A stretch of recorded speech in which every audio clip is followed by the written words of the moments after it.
Assalomu alaykum akalar, ukalar, dehqon aka-ukalarimiz, bizni kuzatib borayotgan obunachilarimiz. Xudo xolasa, mana bugundan boshlab 15 avgust sanasida begomslarimizni xudo xolasa elab boshladik o'zimiznikini. Hammasi tayyor bo'lgan, etap-metap ketyapti. Xudo xolasa, hozir aksiya haqida sizlarga aytib o'tmoqchiman. Kaliforniya Qizilong'urchi o'lchanga aksiya qilganmiz, ko'rishingiz mumkin. Xudo xolasa mana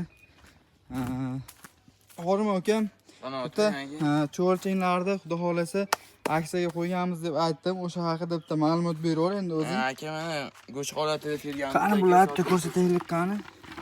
Mana shunaqa go'sht holatida xohlasalaringiz, mana shunday go'sht holatida kilolab sotuvlarni yo'lga qo'yganmiz yoki bo'lmasa anaqa kvadratga kartinka yashirarimizda, banan korobkalarimizda xudo xolasa shunaqa sotuvlarni yo'lga qo'yganmiz hozir.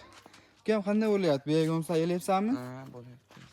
Mana xudo xolasa begomslarni elayotibmiz. Oliy sifatli birinchi navli mana begomslarni xudo xolasa. Kimga qiziq bo'lsa, kimda ishlatilmay turgan yeri bo'ladigan bo'lsa yoki kimda chorvasi bo'ladigan bo'lsa, chorvadan chiqqan go'nglarni nima qilishni bilmaydigan bo'lsa, shu biznesni sekingina boshlab qo'yish kerak.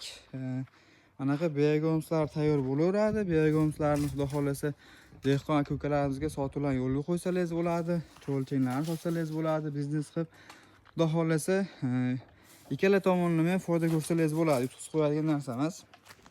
Begomslarimiz namligi tushirilishi uchun mana shunaqa odar chiqqanmiz. 100% holatda tayyor bo'lgan begomslarimiz. Kimga qiziq bo'lsa, xudo xolasa aksiya narxida cho'lchanglarni olib ulgurib qolishingiz mumkin.